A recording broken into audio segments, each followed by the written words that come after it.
Assalamualaikum warahmatullahi wabarakatuh. Perkenalkan, nama saya Muhammad Arif Febiansa, NIM 2019 151097,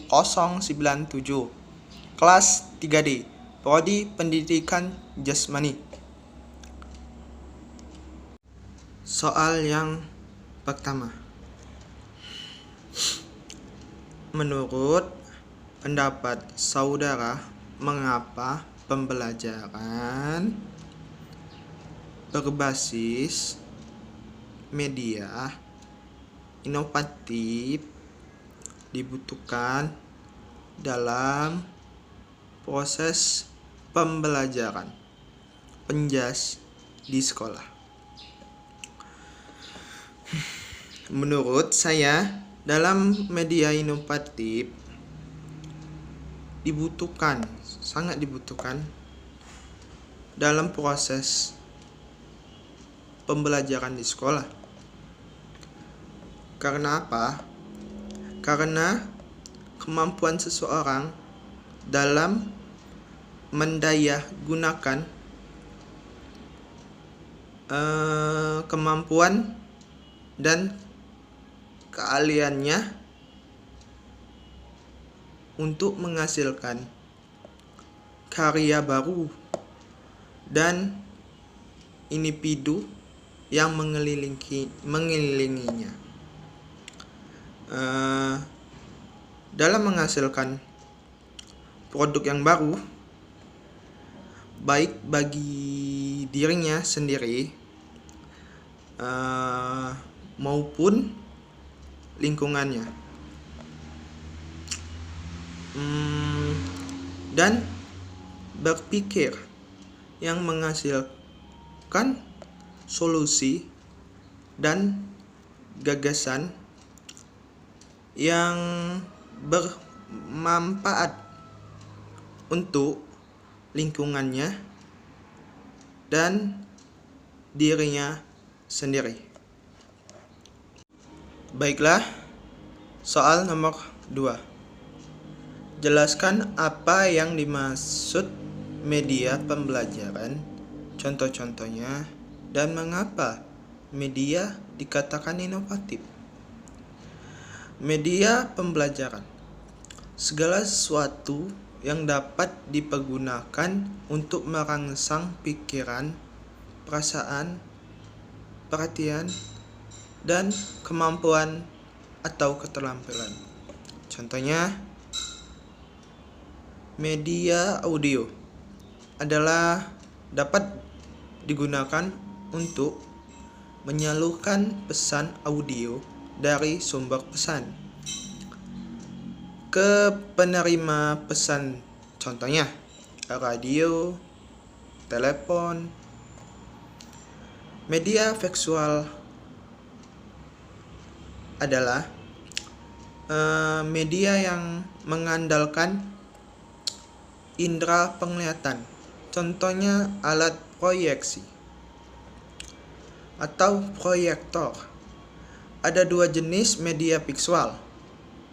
Yang pertama, media visual diam, contohnya foto, bingkai, poster, peta.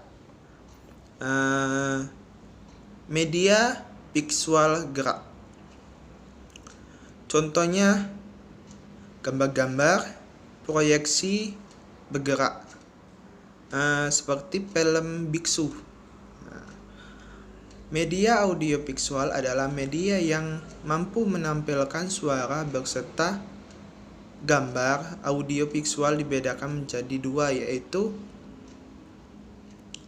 media audio visual diam, contohnya TV diam atau film rangkaian suara. Audio visual gerak, contohnya TV atau gambar yang bersuara.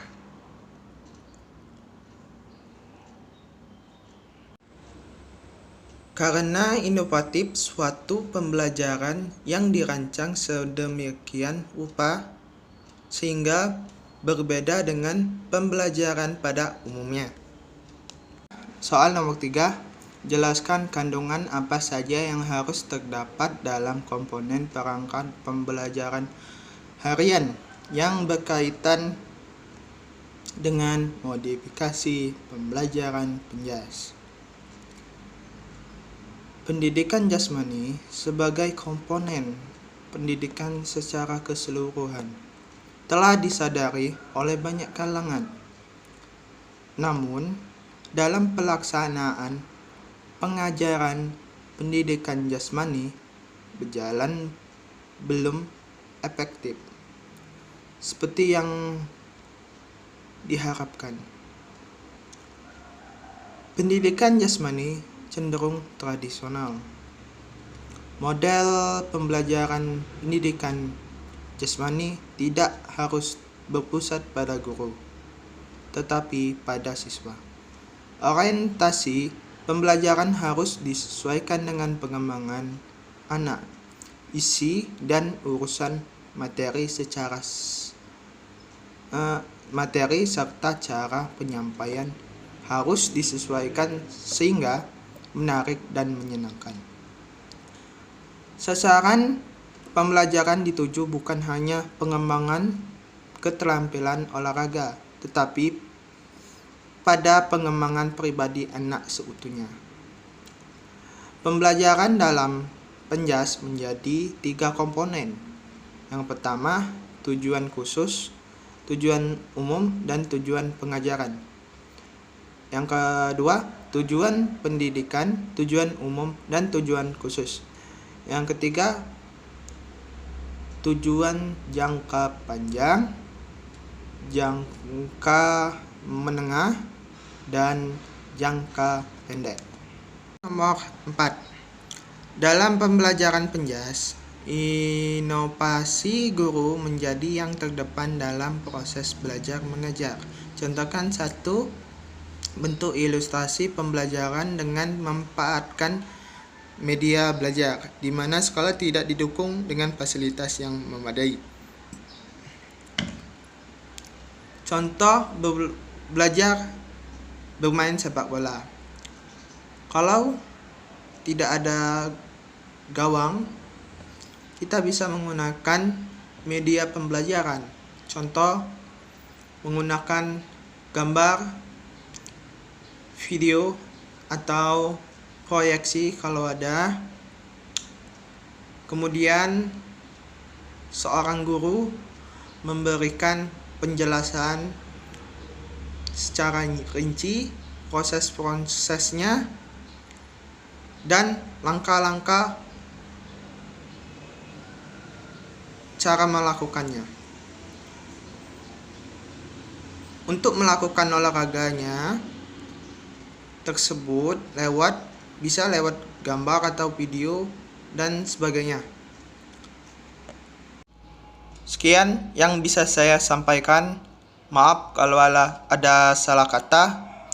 Saya akhiri. Wassalamualaikum warahmatullahi wabarakatuh.